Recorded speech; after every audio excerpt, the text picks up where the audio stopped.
E por falar em preservação, foi publicado o acórdão do Código Florestal. Vamos até Porto Alegre falar com o nosso analista jurídico, misturei tudo, Ricardo Alfonsin. Doutor Ricardo, o que muda com essa publicação? Desculpa o enrolation aí do comecinho. Boa noite para você. Boa noite, Sueli. Boa noite, amigos do Rural Notícias.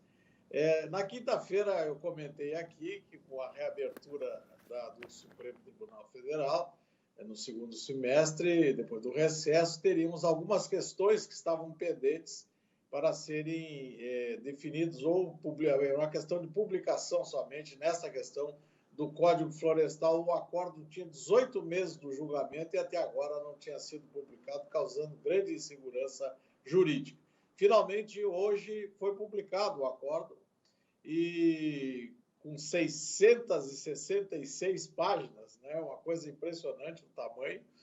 E então, a partir de agora, temos a definição do Supremo Tribunal Federal em cima da Lei 12.651 de 2012, o chamado Código Florestal.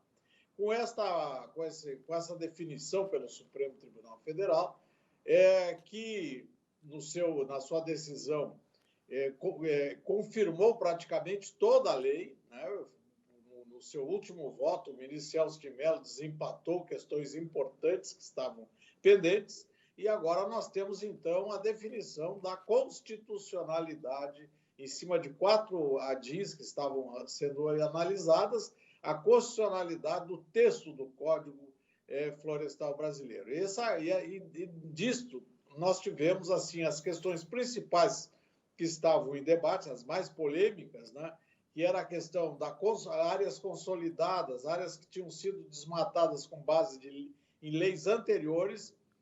Se manteve, então, a legalidade e a constitucionalidade dessa consolidação dessas áreas, que foram aquelas questões da ocupação do norte do Brasil, tudo isso, aquilo que foi consolidado de acordo com a lei da época, permanece como está.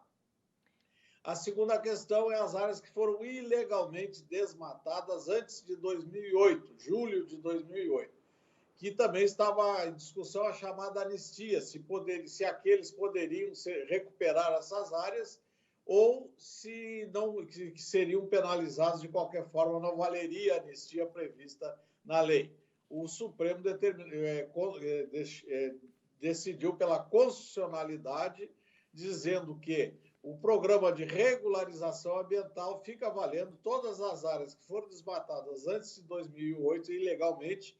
Se entrarem no programa de regularização ambiental, o chamado PRA, estará resolvido o problema, estará compensado aquilo que foi indevidamente feito anteriormente a julho de 2008. Então, esses 2 temas fundamentais, o Supremo deu pela constitucionalidade da lei. Os 2 pontos principais que o Supremo entendeu inconstitucionais é a questão, primeiro, das nascentes de rios e olhos d'água, que ele considera que deve haver APP, devem ser protegidas por APP. Então, ali não pode haver nascentes de rios e olhos d'água, são, então, áreas protegidas por APP, não podem ser mexidas. Segundo ponto que foi determinado é que antes a compensação de área desmatada poderia ser no mesmo bioma, e aí foi trocado por mesma identidade ecológica. É uma situação um pouco, a definição meio complicada, mas, então, se trocou aquilo que poderia ser no mesmo bioma, quilômetros e quilômetros de distância, não é mais bioma, então, mesmo bioma, e sim identidade ecológica. São só esses 2 pontos principais que foram alterados, foram declarados inconstitucionais, então, pelo Supremo Tribunal Federal, o que significa, então, que nós temos agora o Código confirmado pelo Supremo Tribunal Federal, e, com isso, teremos segurança jurídica daqui para frente para sua aplicação e todas as suas disposições que constam das centenas de artigos que dele constam. Então, realmente é um momento importante com essa publicação. Espero que o Ministério Público, que não se conforma nunca com nada, não venha fazer embargos declaratórios sobre essas questões mais polêmicas, retardando por mais 1 ano, 2 anos aí, o trânsito em julgado dessa decisão do Supremo Tribunal Federal, mantendo essa insegurança jurídica em cima do assunto. Espero que o Ministério Público tenha o bom senso, conseguiu algumas coisas, não conseguiu outras, e que aceite, então, a decisão do Supremo e que se mantenha a lei assim como está, porque foi amplamente discutida com a sociedade através de muitas audiências públicas, resultando num texto de consenso entre todos os participantes desse grande processo, que foi a aprovação dessa lei 12.651 em 2012. Vamos ver se haverá esse bom senso, se não haverá embargos declaratórios e transite em julgado e se aplique finalmente o Código Florestal Brasileiro. É com você, Sueli. Doutor Ricardo, rapidamente, é grande também a expectativa para a MP 881, parece que vai ser votada hoje, que trata da liberdade econômica. Qual é a sua expectativa? Por favor.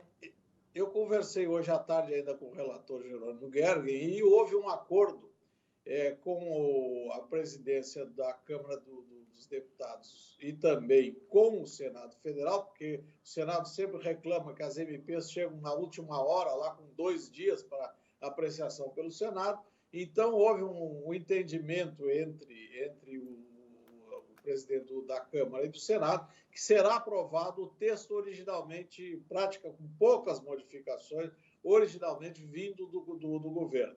E, com isso, muita coisa importante foi colocada, inclusive uma emenda que, se conseguimos colocar em relação ao Código, ao Estatuto da Terra, que vem prejudicando a questão da utilização da terra, com um texto antigo, que é o Estatuto da Terra, trazendo uma liberdade contratual de vontade quando se trata de empresários rurais que estão contratando, mas, infelizmente, parece que, por esse acordo, ficará fora essa emenda e aqueles que querem continuar discutindo o Estatuto da Terra e trazendo artigos a vida toda que não tem resultado nenhum, continuarão fazendo, porque a lei vai se manter assim, completamente em defasagem com o que existe hoje em relação aos contratos agrários. Mas vamos lá, parece que vai por projetos de lei, poderá haver, houve um acordo também que por projeto de lei se alterará o Estatuto da Terra para dar essa liberdade de contratação entre os empresários rurais,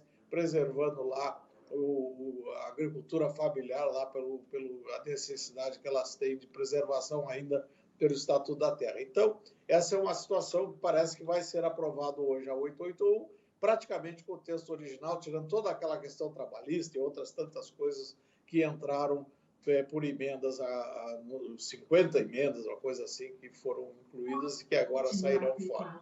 Então é isso aí, Sueli. Obrigada, doutor Ricardo. Te desejo uma ótima noite aí em Porto Alegre. Frio em Porto Alegre.